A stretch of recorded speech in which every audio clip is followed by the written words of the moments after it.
Hola, bienvenidos a una emisión más de este canal llamado La Zona Ecléctica. Mi nombre es Gerson Pérez, muchísimas gracias una vez más por su voto de confianza. Y pues aquí estamos en esta segunda parte de este top 30 de películas de terror mexicanas. Este top decidí dividirlo en dos videos con 15 películas cada uno y estas películas las acomodé por orden cronológico, así que básicamente las películas del primer video fueron casi todas en blanco y negro, pero pues también hubieron algunas películas por ahí a color. La mayoría de estas no son clásicos.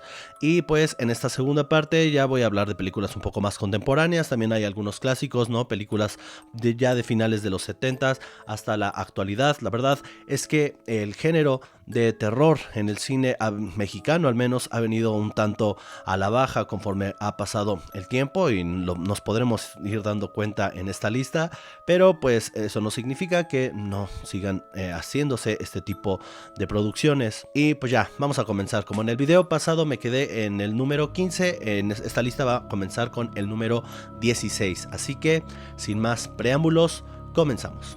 Número 16, Tintorera, 1977. 2 años después de que Steven Spielberg estrenara su película Tiburón, considerada como el primer blockbuster de la historia, el director René Cardona Jr. dirigiría su propia versión de esta historia con una película que sustituye al tiburón blanco por una tintorera, nombre que se le otorga al tiburón tigre. Protagonizada por Hugo Stiglitz y Andrés García, Tintorera es una réplica de la obra del maestro Spielberg que lamentablemente se queda en la superficie con un argumento vacío y a pesar de ser una película de apenas 86 minutos de duración, se siente un tanto larga por una trama por demás frívola que se centra mayoritariamente en un triángulo amoroso sin ningún interés climático. Sin embargo, a pesar de sus deficiencias narrativas, la película cuenta con otro tipo de méritos como las escenas bajo el agua en las que recurrieron a tiburones reales, a diferencia de Tiburón, donde hicieron uso de un tiburón mecánico. Evidentemente esto se debe al bajo presupuesto que convierte a esta cinta con ambiciones de éxito en una película de explotación de serie B, que con el tiempo le ha otorgado a esta cinta la categoría de culto, tanto así que incluso el director Quentin Tarantino ha expresado su fascinación hacia esta película. This is another film of my Mexican exploitation movies that I have in my collection. Esta es otra película de mis películas mexicanas que yo tengo en mi colección. René Cardona Jr.'s Tintorera.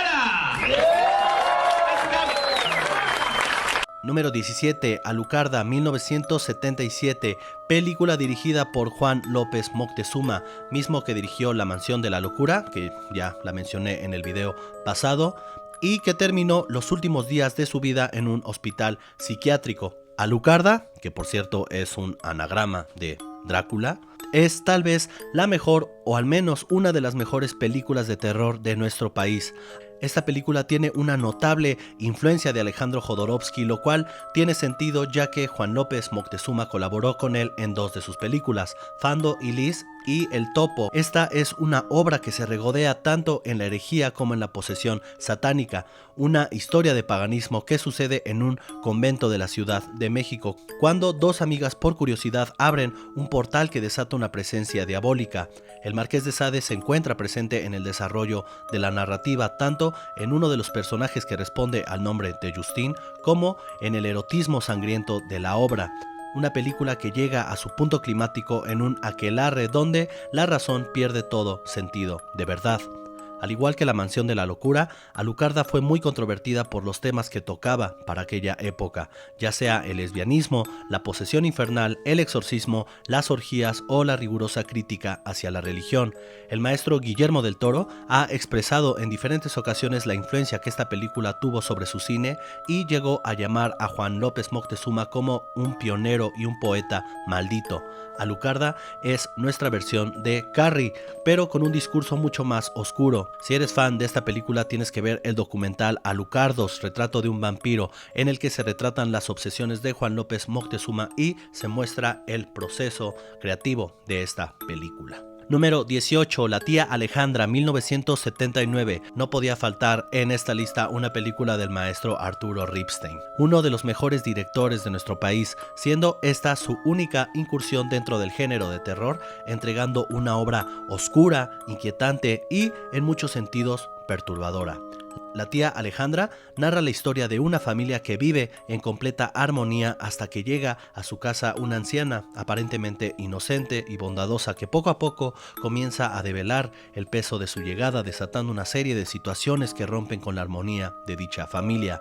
Una película sobre ocultismo y brujería filmada de manera un tanto austera, con planos fijos y grabada toda en una sola locación, lo cual le otorga un carácter claustrofóbico, el cual remite a una película de 1972, también dirigida por el maestro Arturo Ripstein, llamada El Castillo de la Pureza, centrada en una familia disfuncional que vive en un perpetuo confinamiento ante el temor del padre de que sus hijos conozcan las perversiones del mundo, siendo él el único en salir de esta casa para sustentar a su familia, pero que al mismo tiempo termina reproduciendo todas las perversiones que censura dentro de su hogar, siendo esta una crítica brillante a la doble moral y a la figura del patriarcado.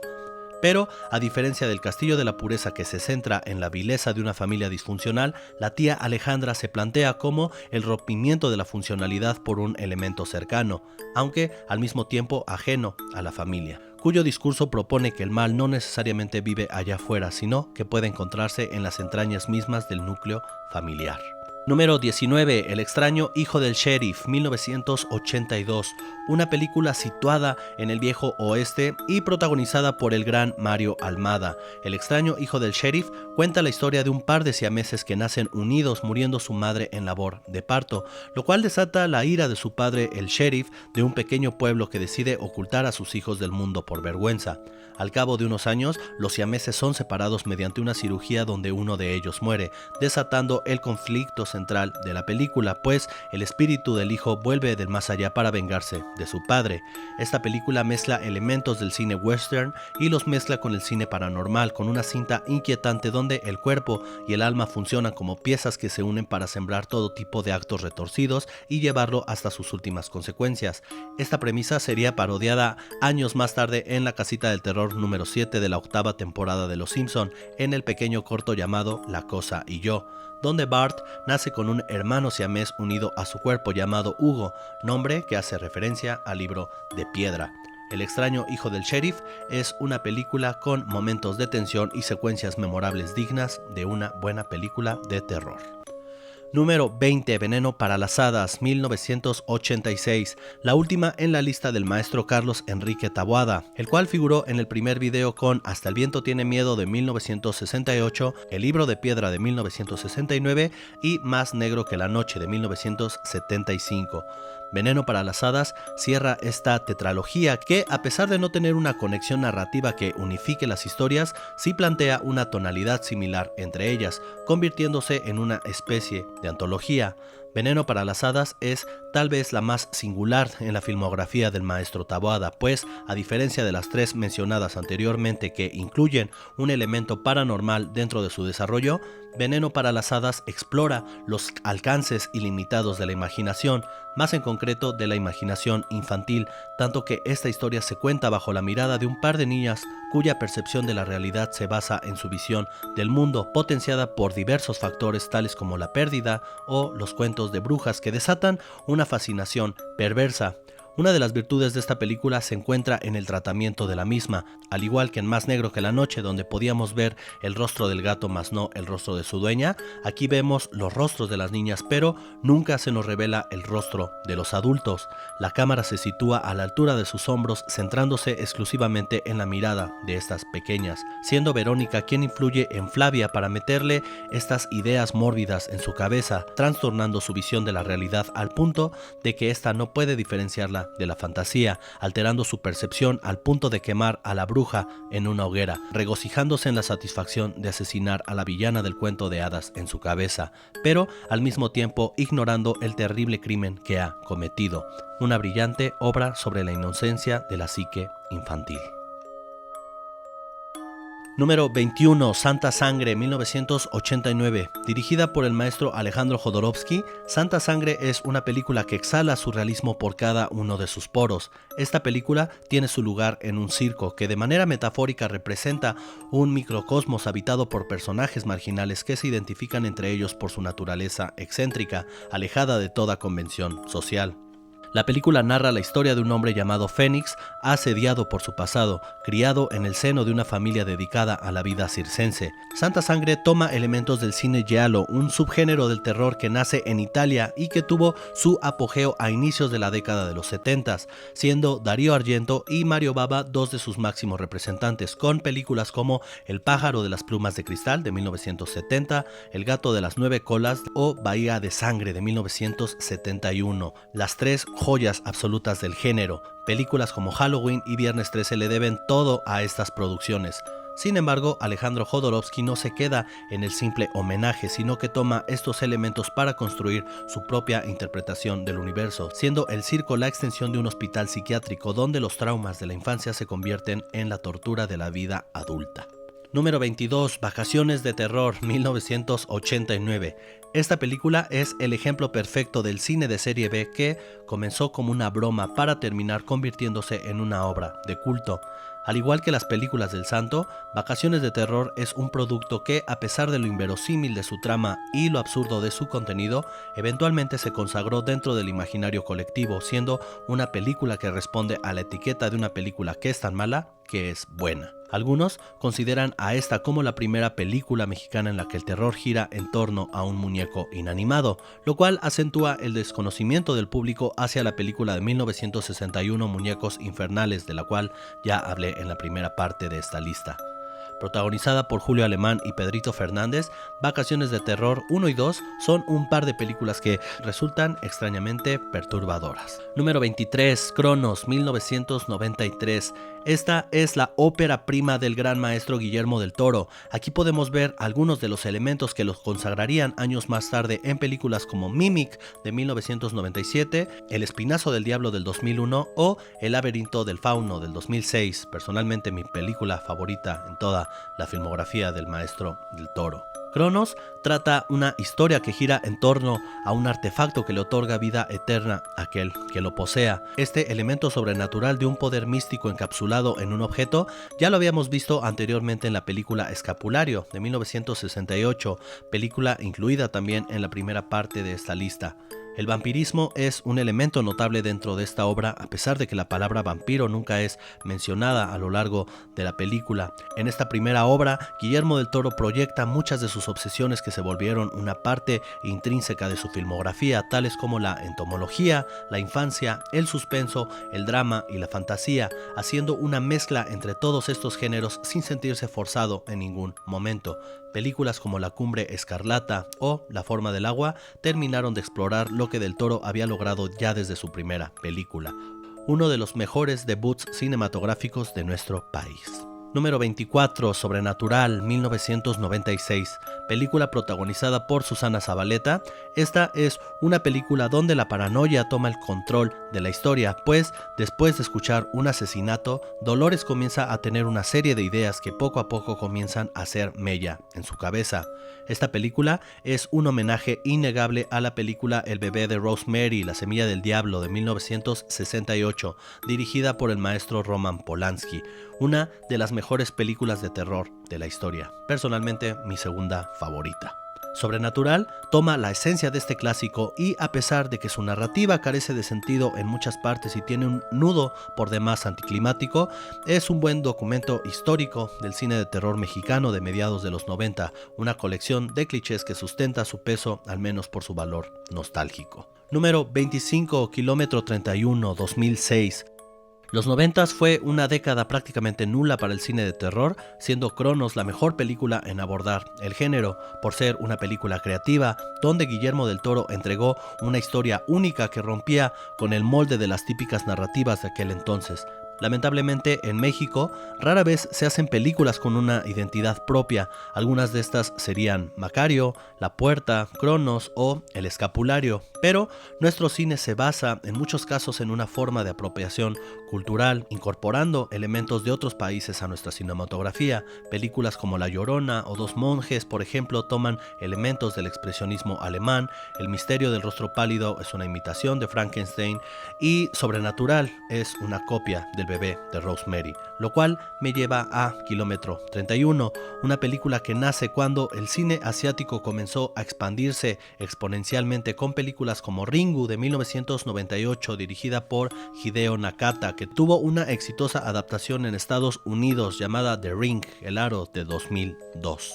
Por supuesto, dicho éxito no pasó desapercibido en nuestro país y se intentó reproducir dicha película dando como resultado un producto irregular que toma la anécdota pero desecha su discurso, convirtiéndose en una adaptación un tanto vacía, de ritmo lento pero con los suficientes elementos para convertirse en una película de terror entretenida, lo cual se traduce en una película que sobresalta por encima de las películas de terror medianas que tenemos en este país. Número 26, Somos lo que hay, 2010, una película que trata la historia de una familia que tiene que recurrir al canibalismo una vez que muere su padre. Esta película goza de una proeza técnica que cabe mencionar. El lenguaje cinematográfico se encuentra al servicio de la historia, que funciona como una especie de metáfora social sobre la pobreza, la represión, la homosexualidad y demás temas que naufragan en un producto audiovisual arriesgado que navega a contracorriente de otras producciones de nuestro país que se quedan en su zona de confort. Si bien el canibalismo se ha representado en el cine una y otra vez de manera extremadamente gráfica, con películas como Holocausto Caníbal de 1980 o El Caníbal de Rotemburgo de 2006, Somos lo que hay trata la antropofagia como símbolo de la decadencia humana, siendo el humano un depredador de sí mismo. Esta película tuvo tanto éxito en el Festival de Cannes que incluso se hizo un remake en 2013 dirigido por Jim Mickle, llamado We Are What We Are, Somos lo que somos, siendo la madre y no el padre quien muere en esta adaptación. Número 27, México Bárbaro, 2014. La antología del terror es un subgénero que básicamente narra diferentes historias cortas con una trama digerible y con un final choqueante para el espectador. Algunos ejemplos de estas serían películas como Holidays de 2016, que trata diferentes historias de terror ambientadas en diferentes días festivos como Halloween, el Día de la Madre, el Día de San Valentín, etc. O Chillerama de 2011, una película que mezcla el terror y la comedia para homenajear a las películas de monstruos de los 50s con un resultado tan absurdo como entretenido. También caben mencionar películas como Twilight Zone de 1983, VHS de 2012, Necronomicon Book of the Dead de 1993 y la más emblemática de todas, Creepshow de 1982, dirigida por el mítico George Romero y escrita por Stephen King. Bueno, pues México también tiene una antología de terror llamada México Bárbaro, que reúne 8 cortometrajes basados en diferentes leyendas y costumbres sobre la cultura de nuestro país, pero asociándolos a los problemas políticos y sociales de nuestro entorno y de nuestro contexto. Una película que, al ser realizada por 8 diferentes directores, sufre de un ritmo que varía de un tono a otro, sin lograr compenetrarse del todo. Algunas historias son mejores que otras, pero en su conjunto termina siendo una película medianamente entretenida. Número 28, La Región Salvaje, 2016, película dirigida por Amat Escalante y que funciona como una metáfora sobre el deseo y la liberación. La historia trata sobre un meteoro que cae a la Tierra, desprendiéndose de él un ente de tentáculos que sostiene un encuentro sexual con Verónica, que paulatinamente desembocará en diferentes peripecias que sostienen una obra por demás arriesgada, con tintes Lovecraftianos e incluso con algunos elementos del folclore japonés, tales como El sueño de la esposa del pescador, una xilografía erótica realizada por el artista Katsushika Hokusai, en donde vemos a un pulpo sostener relaciones sexuales con una mujer. Una historia que mezcla tanto el cine de terror como la fantasía y la ciencia ficción, con una fotografía bellamente estilizada ejecutada por Manuel Alberto Claro, director de fotografía chileno que ha colaborado con el mismísimo Lars von Trier, haciendo él la fotografía en películas como Melancolía de 2011, Nymphomaniac de 2013 y La Casa de Jack de 2018. La Región Salvaje es una película que denuncia temas como el machismo y la violencia de género. Esta película le valió el premio Amat Escalante a Mejor Director en el Festival Internacional del Cine de Venecia, una joya de nuestro cine. Número 29, Belzebut 2017, película dirigida por Emilio Portes y protagonizada por Joaquín Cosío, en una película sobre posesión satánica que respeta las convenciones del género con una solvencia narrativa que consigue atemorizar sin perder el hilo conductor que gira alrededor de un exorcismo sin que este se convierta en el núcleo del argumento. La película se sitúa en la frontera entre México y Estados Unidos, lo cual ya es en primera instancia una locación que potencia el discurso de la obra, el cual asocia la condición humana y la enfrenta con lo desconocido. La imagen del Cristo cobrando vida despertó conversaciones de todo tipo, se dividió en esa delgada línea entre lo absurdo y la genialidad, la escena del kinder, los narcotúneles, la frontera como metáfora del exorcismo mismo, pues al final una posesión no es más que el cruce de una puerta a la otra, una película que no solo respeta las convenciones del género, sino que en momentos también las modifica. Y número 30, Vuelven 2017. Cierro esta lista con una de las mejores exponentes del género de terror en nuestro país. El terror contemporáneo en México ha ido a la baja en los últimos años, pero películas como Vuelven lo hacen resurgir de las cenizas. Vuelven es una película que narra la historia de Estrella, una niña de 10 años que desea que su madre desaparecida vuelva. Este deseo le es concedido, sin embargo, su madre regresa en forma de espíritu y la termina siguiendo a todas partes. Vuelven es una película dramática de terror que recurre al realismo mágico para entretejer una historia emotiva sobre niños de la calle, una brillante crítica social que toma elementos del fantástico que en momentos recuerdan a películas como El orfanato de Juan Antonio Bayona o al Laberinto del Fauno del maestro Guillermo del Toro, quien por cierto alabó a esta película al igual que el maestro Stephen King. Vuelven es una película que definitivamente alza el nombre de nuestro país con un resultado aterrador y emotivo en partes iguales. Y pues ese fue mi top 30 de películas de terror mexicanas. Espero que les haya gustado esta selección. Si ustedes tienen otras, por favor anotarlo aquí abajo en la caja de diálogo. Evidentemente esta es una lista muy personal y como se habrán dado cuenta, las películas de terror conforme fueron avanzando los años se fueron sintiendo un tanto más irregulares, ¿no? Por ejemplo, allá en los 90s casi no se hizo nada, a diferencia de la década de los 60s y de los 70s que empezaban a proliferar un poco más de producciones de este género. El próximo video que voy a subir va a ser una crítica retro de la película El Exorcista, que me parece que es personalmente la mejor película de terror de todos los tiempos, pero pues esa es una opinión muy personal.